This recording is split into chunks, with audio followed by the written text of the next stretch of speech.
fellow jury. Thank you for your patience and attention. Mr. Williams. Thank you, Your Honor.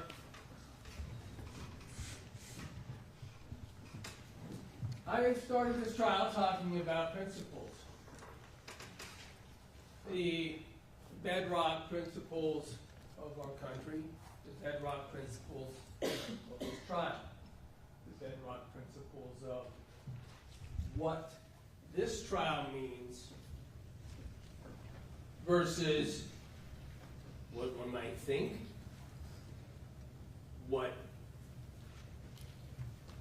one might look like, what stringing together cherry-picked text out of tens of thousands could be told in the way of a story by a really skilled lawyer, using words. A reality TV show, of course, it's not Nancy Drew.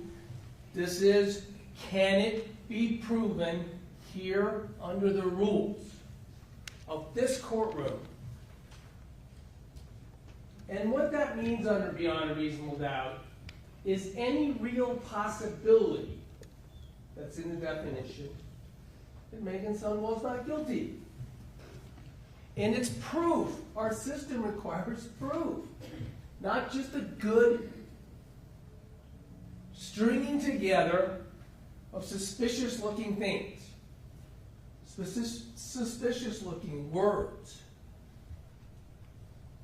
You heard Detective Farney acknowledge that while we have these jury-picked texts from all these years, this was constant. This was not Meggan pushing buttons. This was quite the contrary. The notion of control is very interesting that Ms. Hunt brought up. I submit to you what you saw and what this dynamic and what you understood from Dr. Hancock is a control stream that goes the other way. The maladaptive behaviors of Casey Terry are quintessentially designed to control the other parties. And we'll get to some of that in a minute. I'm not going to lecture. You took an oath. It is absolutely, I am certain, that you held it throughout the trial, that you paid obvious and close attention. You thought critically while this information came to you. I'd rather have a conversation. What I say isn't evidence. The judge has told you that. What Ms. Hunt says isn't evidence in and of itself. The conversation that I would like to have is the principle of proving something, not just showing what it looks like. Meggan certainly made herself look guilty. I said right in opening, you may think she's guilty of a crime, and that means you have to acquit her. In our system, you have to prove it. You have to prove the crime happened. You can't give a long recitation of why it looks like it happened. That's the theme of the case. Keep in mind, these texts, this evidence that the government wants to use as evidence against Meggan are a two-way street. They're both involved in this. They're both texting each other. This isn't one person pressuring her, waiting for years to have the right opportunity to murder her in cold blood for money. That's what these texts prove. And yeah, deletions. Under circumstances where, of the text, of some, under circumstances where even Detective Farney acknowledged, I think, and Sightsinger, these are obviously going to be immediately known to be different from Casey's. They have Casey's phone. When Meggan hands her phone over within days, it's obviously going to be known that she tried to delete some texts. And she explained why. that she didn't want to make herself look guilty. She had been accused, and you will determine how significant this was, but I submit that this was not just a calm suggestion that, I'm going to accuse you or you did something wrong. She was screamed out of the house, told her nurse's license, and her life would be ruined because she was a murderer. This reaction, this panic that would be caused, you heard Dr. Hancock talk about it, and that it could be long-term. Is it emotionally driven? It's not passionately driven. When you think that, and you hear that as a person, you go into a physiological state of panic. And you think emotionally, oh my gosh, what's it going to look like? What's someone going to think?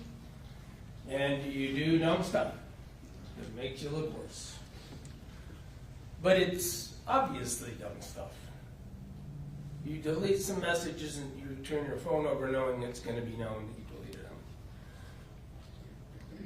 And then you're going to hear these interviews. I don't know why the state chose not to play these for you. Maybe it's because they thought it should look worse if you just listened to them all at once. I don't know. You'll have Meggan's full interviews. It's interesting. You'll hear the dynamic of how it goes. You'll hear someone in panic, flailing around, answering the questions,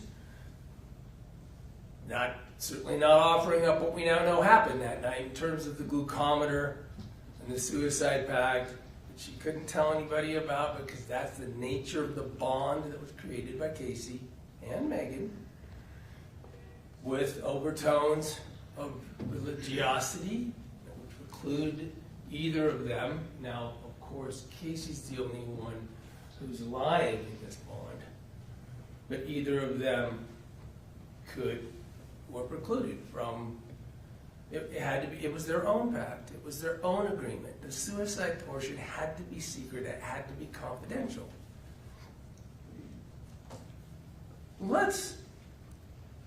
But I won't dwell on that. You heard from Dr. Hancock, and I suppose it may be true that we could all listen to him all day, and I think our lives would probably go better if we did. But let's focus on the words that matter in the court, the words that matter in the trial. What you will hear there's the first discussion more than an interview. There's Meggan goes to the police station. She's so upset still and believing in this bond, in this circumstance, that she's upset that she doesn't have what Casey told her she'd get. Letters to her, personal items. She's still in the mindset that she is due these things from Casey. She goes to the police station and asks the questions. And she talks about, look, I'm really freaked out about these accusations. My nursing license matters. And what's going on? I'm due some of these things, and they're accusing me and kicking me out of the house. She can't stick around. She's kicked out of the house. You heard about it. I'm going to call the police. You're trespassed. And by the way, they have her number. The police have her number immediately that night. You haven't heard that they bothered to go talk to her. They bothered to just even talk to her for days. But she says, but I didn't help her. I didn't do anything. This trial is entirely about proof that Meggan Sundwall did something. It has to be proven that she did something. And then she spoke in volumes.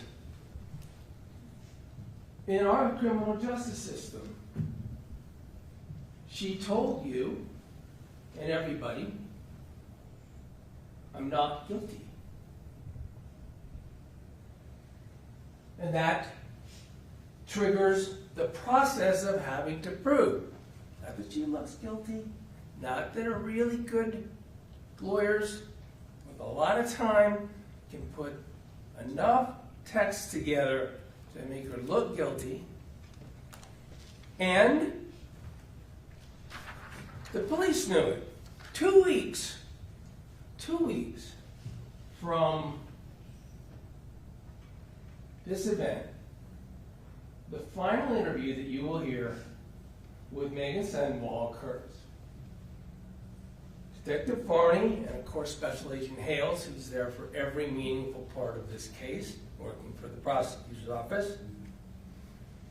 I'm going to go through the statements. This is the final meeting where the police describe what is required in our system. The police tell her, doesn't look good. What does it say? Here's what you'll hear. Hales, we have a suicide or a homicide. One or the other. Here's the deal. There's evidence at the crime lab that we're waiting for processing, and obviously we're waiting for toxicology. I don't know what happened, but I can tell you, Meggan, that from the text messages and the deletions of the text messages and the specific way they're deleted, it doesn't look good. The implications of that, and the Detective Farney chimes in, it just doesn't look good. I mean, if you can look at the optics of it, like yourself, take yourself out there and you read the message, Special Agent Hales, perception, that's all it is, perception. You'll hear these words in the interview. And then just getting right to it. Did you inject insulin into the port on August 12th while you were there? Meggan, no, I did not. How more blunt can I be, says Special Agent. Did you inject it into somewhere else, says Farney. Did you give her any insulin? I did not give her any. Did you touch any syringes? Touch DNA. No. Your DNA on anything? I did not touch any insulin. And this is what Special Agent Hales, who works for the Utah County Attorney's Office, said to her. From this point forward, we're going to work strictly off the evidence that we have. When that's going to take some time. We have to wait for toxicology to get there to discuss whether that proves beyond a reasonable doubt that Meggan Sundwall did something in that room. We've got to wait for the crime lab, fingerprints, DNA, etc., right? But there is other things going on, and again, that stuff comes back to you, and it might not. I hope it doesn't. For your sake, I hope it doesn't. The next days are going to be waiting for evidence. They are confronting her about not looking good because of the text, because of the nature of them, because of the words in them, because of the actions of deleting words. The next days are going to be waiting for evidence. And if we can prove through evidence that you did, like DNA, fingerprints, toxicology, we'll see.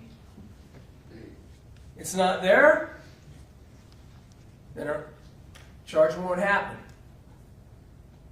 So that goes back to the very blunt question I asked you, and you said no, and that's great.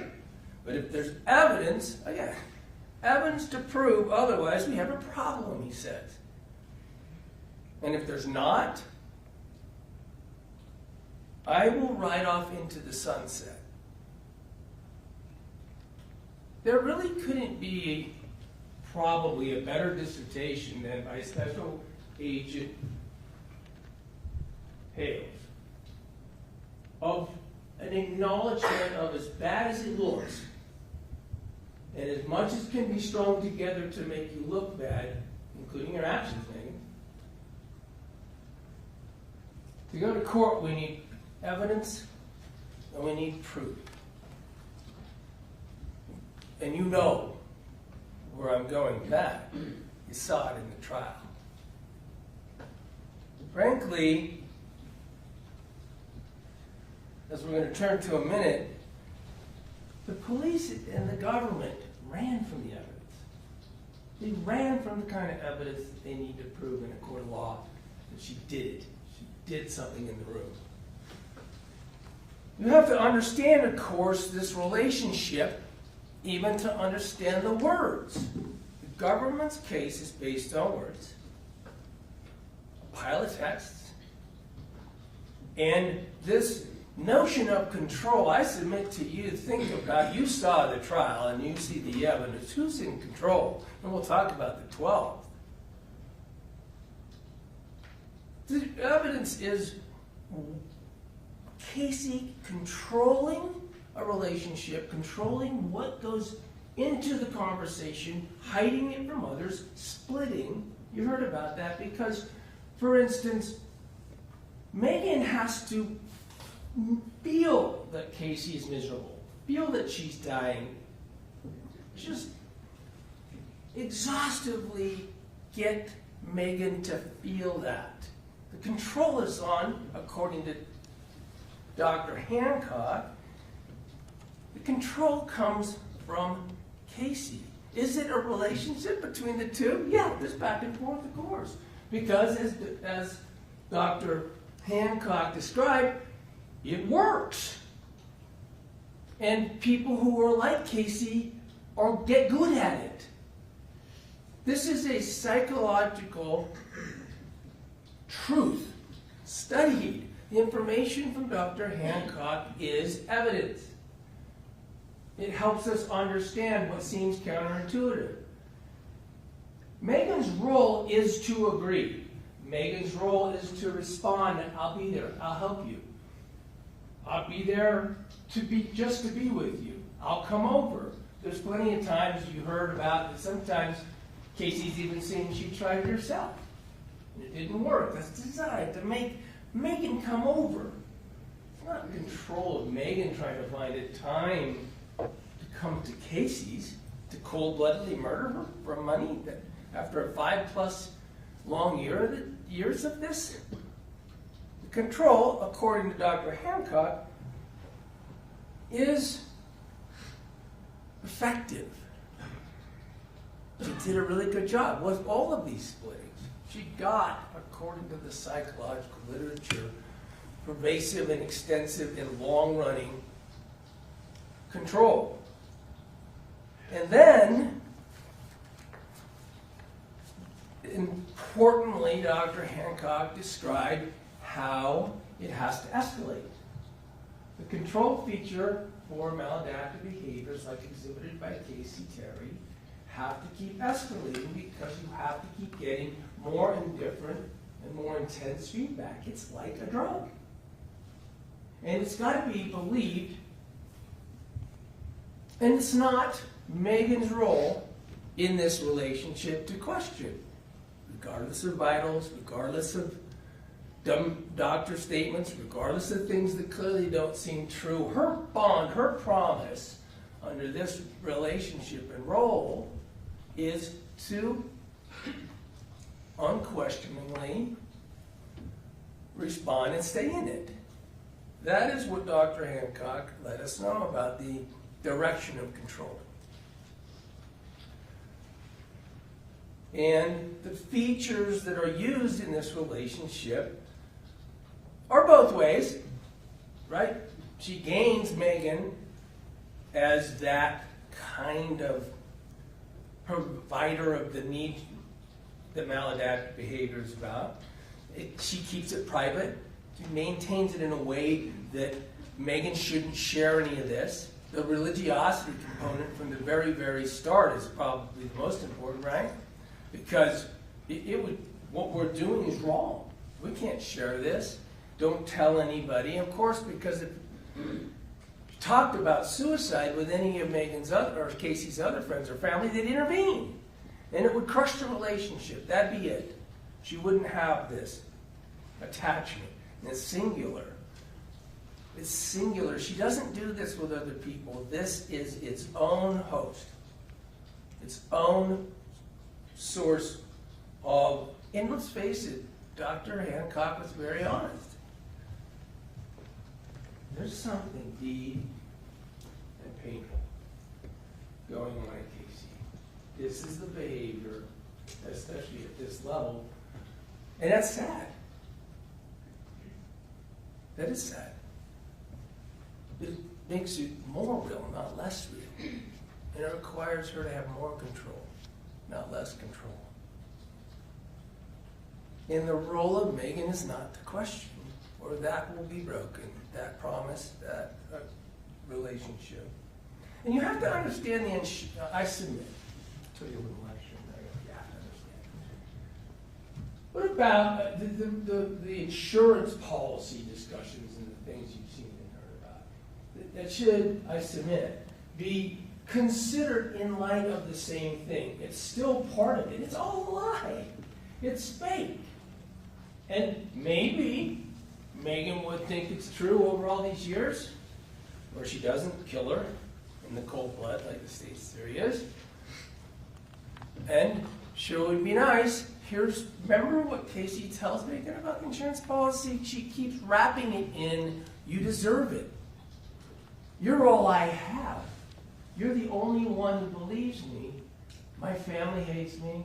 I don't have this. I don't get this from you. You're the one who says, I'll be with you. I'll be your Confederate.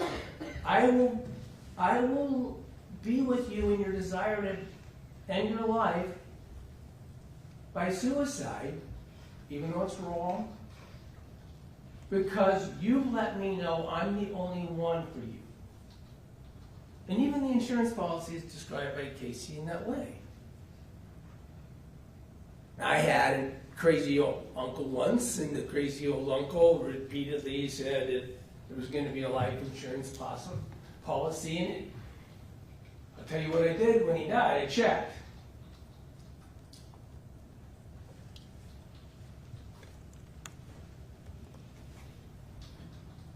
You didn't, by the way. So I went to law school. But let's now talk about this problem that the government and the police run from. This fundamental principle in our courtroom, to your deliberations, they literally run from it or somehow spin it back into a story of words. You know, they don't care about the evidence. This arrest was made before all these things that I just read to you and you're going to hear from Special Agent Hale. All those things I just read to you are said 2 weeks after this event, and they don't. The arrest of Meggan Sundwall 8 months after the events in question. They haven't even gotten all those results back. They don't care. Contemplate a trial in a court of law, not Perry Mason. Contemplate what is being requested of you by the government, by the system, and by the court. A murder where the medical examiner says it's undetermined. They literally have to prove their case around that conclusion. They hold up a binder. Aha, have you seen all these tests? They know full well if they give him 200 pages of a report that is all about words, he's not going to change his mind. His job is objective. His job is about proof used in a courtroom. He has everything else. He has it as he sits here today. Forget when he issued his report in January of 25. He said to you from the witness stand, Dr. Murray, the medical examiner, cause, manner of death is undetermined. You were to ignore that, I guess, according to the state. The state medical examiner, who's seen the proof, the toxicology, he's done the work. He communicated with the police. He looked at the evidence. That's, of course, because he can't find evidence to prove Meggan did something. Because Casey could have done it. So they want you to convict Meggan despite the evidence. The DNA evidence that comes back after she's arrested has Casey's is the only relevant DNA, and it's on the syringe. I'm not sure really maybe what ultimately the government's going to argue to you on this Santa box evidence. But that, it's only Casey's. Now you're going to argue, well, since we don't have this evidence, you should go with the flow of the words. That's not the way the system works. That's not the way the principles work. If you don't have DNA after quit, if you do have someone else's, that should be interesting. If you bungle the heck out of the evidence in the investigation, that's not fair. If it leads to not being able to get DNA evidence, fingerprints, same thing. It's not that we're going to prove this to you beyond a reasonable doubt without all the things that Hale said, because we couldn't find them. Because we couldn't find them, reasonable doubt comes from lack of evidence, lack of proof. Toxicology, even though it was bungled, this is truly interesting. We'll get to it in a second. There are syringes all over this room. 3 of them at least are inside the room, or two of them at least are inside the room. There's this one in the Phantom box. And ultimately they find a bunch more in Kyle's room, where Casey was known to be with him and to be around him, to be in and out of the room. They're not sent to Chad Moore even for 8 months. And Chad Moore tells you from the witness screen, all I can say is I didn't find any when I tested them. There's a whole bunch of things that can account for that being true and insulin being in syringes. When you get to what I want to submit has to be disproven as a reasonable likelihood here as a scenario. But she died by insulin, and there's insulin syringes throughout the room. By the way, they didn't even send him the third syringe that was in there. And the medical charts, I want to turn to those in a minute. These medical charts actually tell the story. Linda, the nurse, who handled everything, knows all about patients who have insulin problems, sees them in the ER, everything else, says everything I know about insulin is, I can't tell you when it was introduced. Mass Stellar. I can't tell you when it was introduced. They saw the same chart. And you heard somewhere they found some doctor to say on a witness stand for the first time in her life something about the chart. But she said unequivocally, I can't tell you the insulin got there after Casey Terry was unconscious. It is uncontroverted. What's the problem with the scene? Remember, Meggan goes back, because this box is important. She's been told things. She's been sent a picture of it by Casey.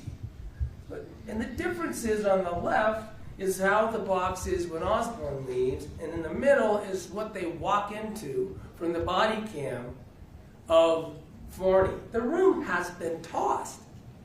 And in the night of, to the right, in Robinson's hand, is an envelope for Meggan. At least it has her name on it, consistent with the text that we know of, that Casey is claiming there's things for Meggan. We know from that interview they had with Mark, Kay, and Kylie, amazingly, when Forney walks out of the room, that they're going through the text saying, oh, Casey's saying, keep some stuff, don't give her this, don't give her that. And Meggan's saying, I've been told that there's important things for me. That illustrates, and then in the interview, you'll hear, in the second interview, Farney says, yeah, we found envelopes, but they were empty. Wonder what happened in between. This illustrates as much as anything the problem with not securing the scene. Farney admitted it is known someone went in and went through that room in between police arriving on the 12th and Farney going on the 14th.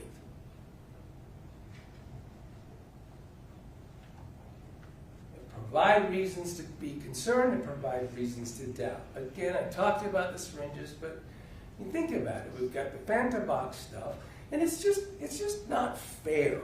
And when I say not fair, I mean not fair to Meggan the accused, but I mean it as much not fair to you.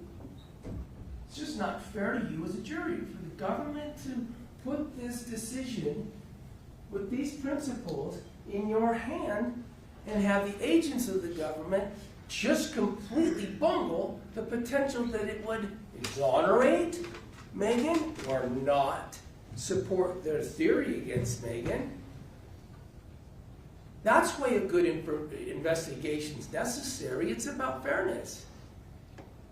You're going to let the government come in and say, nothing was found, so we win. That's not how it works. It's astonishing. Astonishing. I think it would be astonishing to you, as just all of us as civilians, that you can hear that evidence of a vial, syringe packaging, or vial packaging and everything else is found in a phone call from Mark. You say, toss it in a Ziploc. So photograph it, toss it in a Ziploc bag. You obliterate the value of that. That's a burden of proof problem, and quite interesting, huh? We've got 3 syringes in the end, one in a Fanta box with Casey's DNA on it. And then these 4, they're sent a year later, more than a year later, to the lab. The 3rd one that Mark found in the room, after it had been kicked around, obviously missed by both the first officers and in a hardcore search that Detective Farney says she did, is never processed for any evidence. Never DNA, never fingerprints, never sent for analysis as to insulin. If you don't do these things, it's convenient. That's why we have the burden of proof. Aptitudes, troubleshooting. So,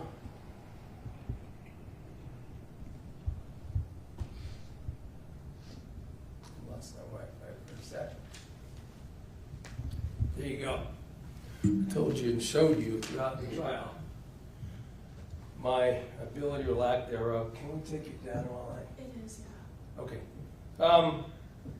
The points there are the burden of proof and the nature of our system requires good police work to be fair to the jury when the government asks them to convict on proof, to find things are proven. And that's what I mean by fairness. Fairness to Meggan for sure, but fairness to you, the jurors.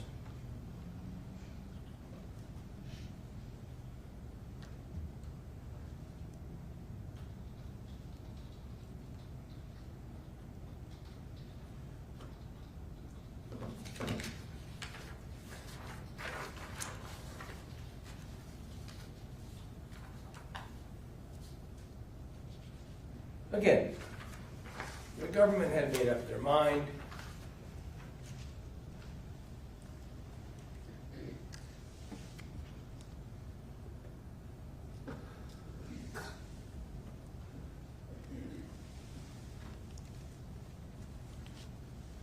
The government had a bunch of words. The government had a story.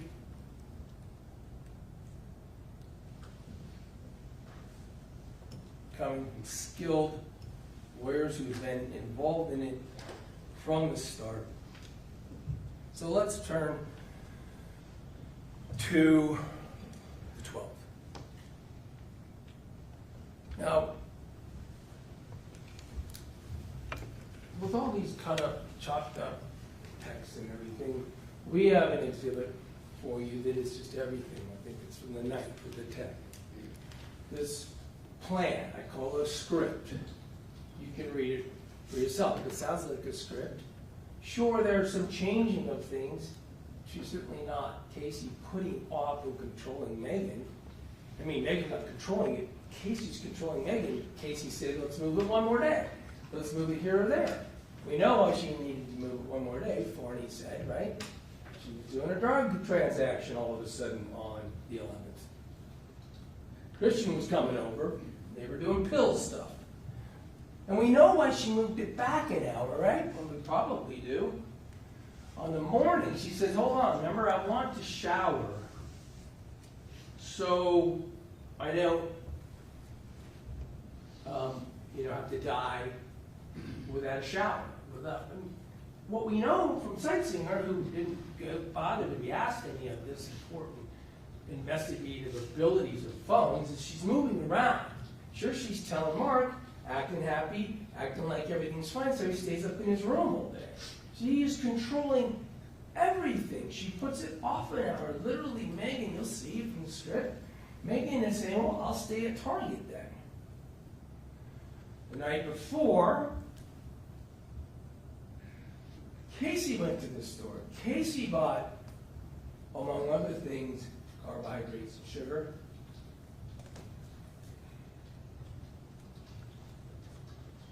So let's talk about the 12th in control while you read that script.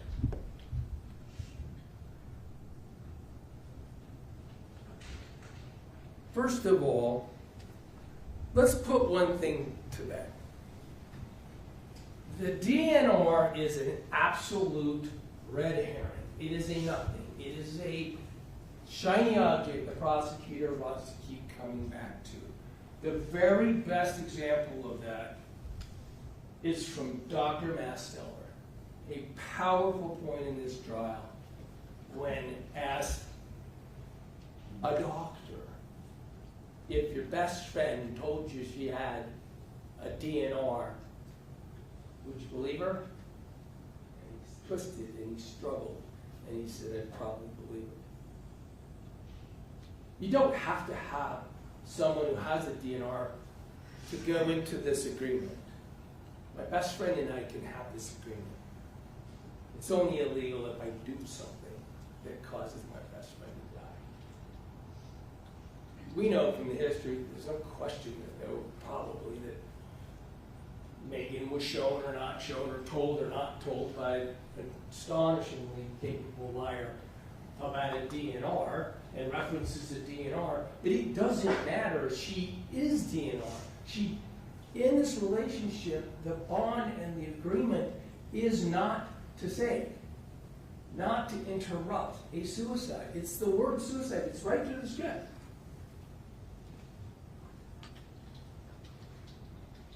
Dr. Master, one would believe her. So, I don't know, suicide? Actual? After years she's been convincing Meggan, but actual in her mind with all this stuff, Casey Terry? She's really good at faking. Is this a real possibility? I want to walk through that night. Is this a real possibility? I submit to you it's probably the most likely, and certainly isn't proven away whatsoever by the evidence.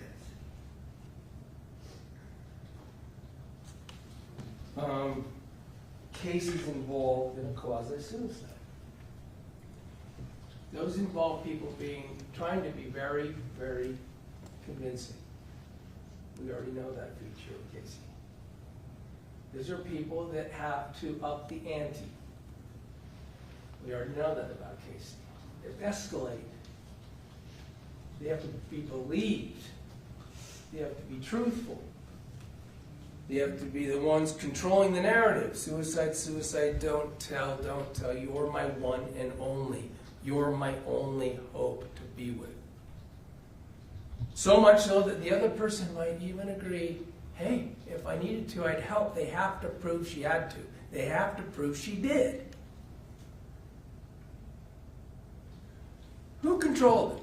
This stage is set. It's literally set like a stage.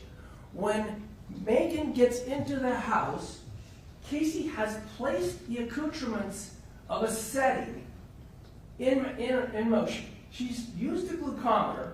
I don't think anyone thinks that Casey Terry isn't the one who controlled that narrative, controlled that setting. She has used it.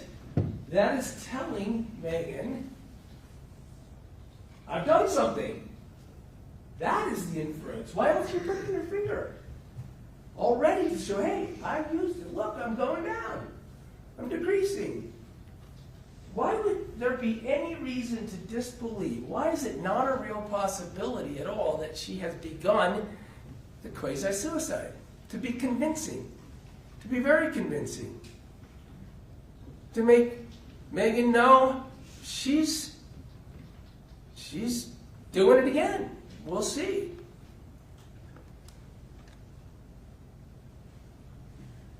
The night before, she texts, I'm preloading the syringes. She searches, can I inject insulin? Can I inject saline? Yeah. She's setting up a series of syringes to present as if they're full of insulin, but to be diluted with saline. To try to drive blood sugar levels convincingly, but not all the way. To use a different insulins. She's the one who knows this. Why isn't that not a real possibility? It's what it looks like. Can I inject saline?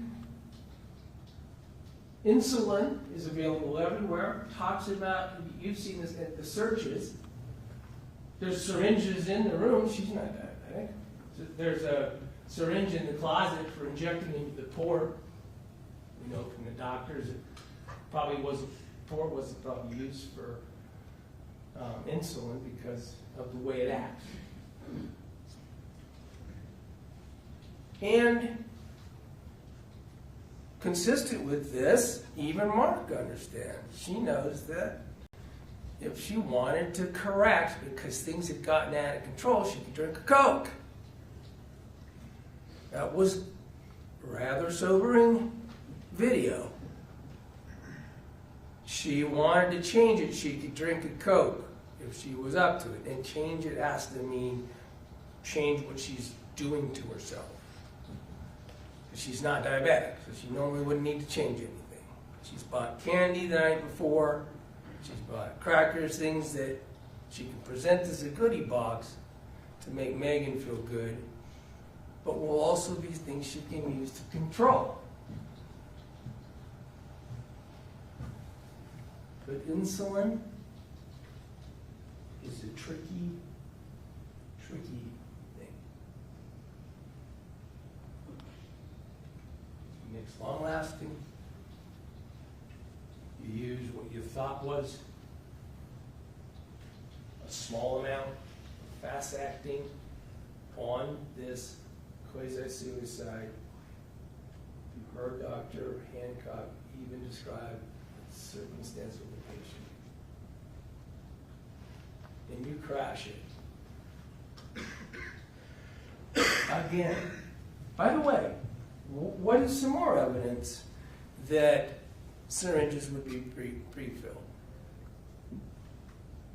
I'm going to pre-fill them. How do you use saline? And a vial that is poked a bunch of times. And poked a bunch of times because you're drawing out little amounts. In your saline, you're preloading your syringes. In your saline, you're making your fakes. A real possibility, that's exactly what it looks like. That talk about words.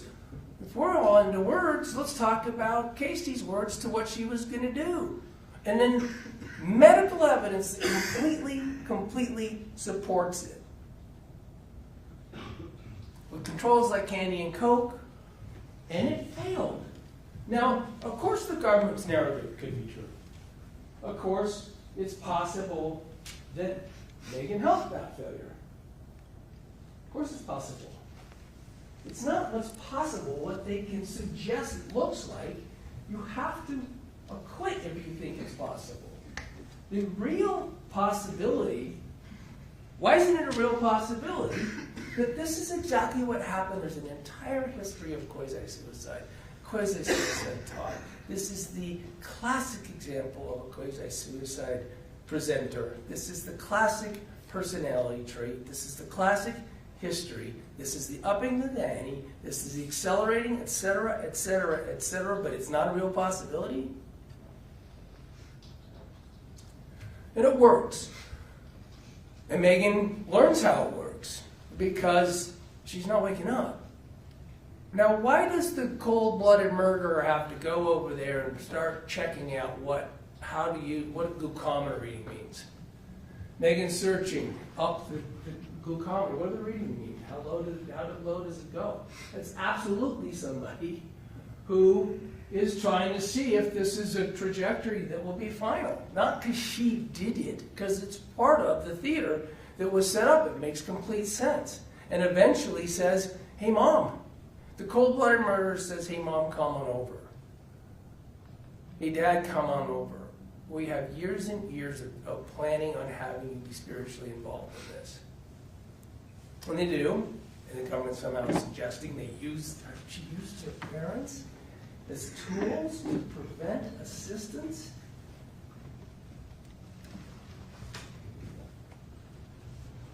That's horrific.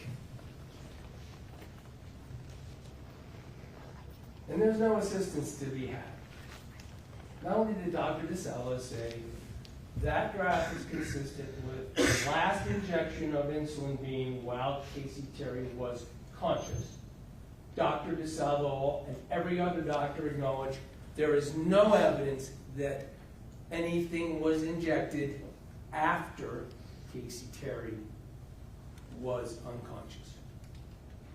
So it is unequivocal in this case that Casey Terry could have done anything that was the cause of her death herself. And it has to be proven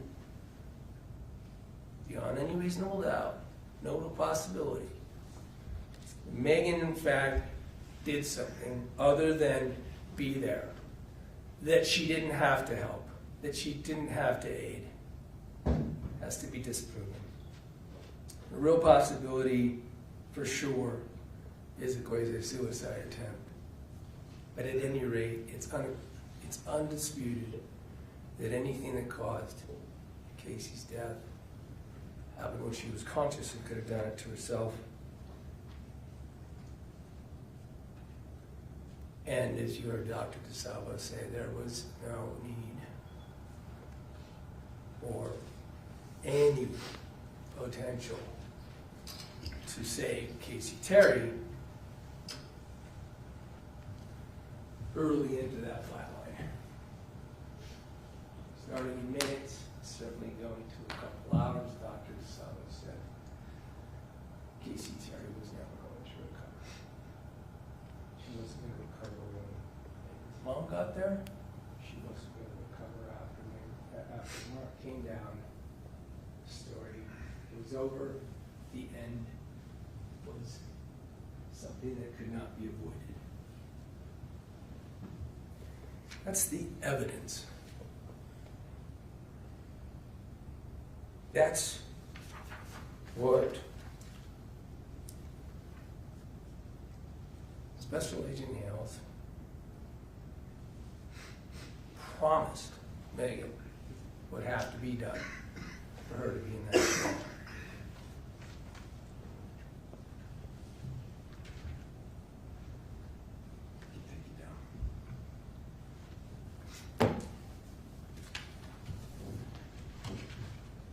I don't know if that sounded like a lecture, but I promise not to give you a word. But that's conversation that I've had with you about principles apply. The incredible importance of those principles in the other sword, which I fully believe that you will apply testified throughout the trial, did not prove that he was not guilty and have a fair shot at full investigation and ministerial words and texts that make you look at.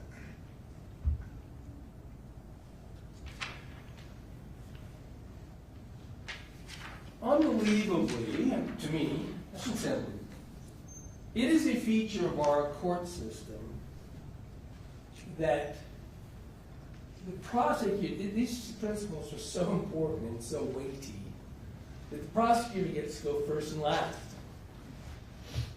They get to come up again and talk to you, and I, of course, don't. I get this chance. I'm asking you in fairness, total fairness to your job, to at least think while the prosecutor speaks to you again, and I don't know what she's going to say, what I would say in response.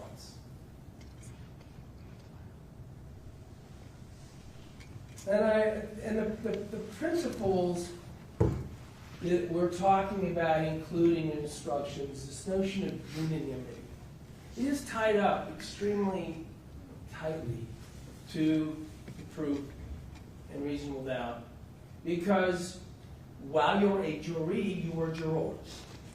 You are Meggan's peers. This is an experience, and these principles in this trial you apply as peers. You think what you would consider, is this how an investigation ought to lead to a trial for cold-blooded murder, aggravated murder, the most serious charge in our land? The way you think would be fair for your loved one, your mother or father, your cousin, your peer. And each of you have that experience. Each of you have that ability to consider individually as you discuss within and amongst yourself. Trials are long. It's been long. Sometimes this one, I don't think I had a lot of it, but things should happen that you might not like. I might have done something wrong. I might have done something you didn't like. I might have missed something you think. If you have any feelings in that regard, I would ask you to hold me responsible, blame me. This isn't my day in court. This is my future. This is your peer. This is Meggan Sundwall. This case is not proven. And if it's not proven, you have to obey.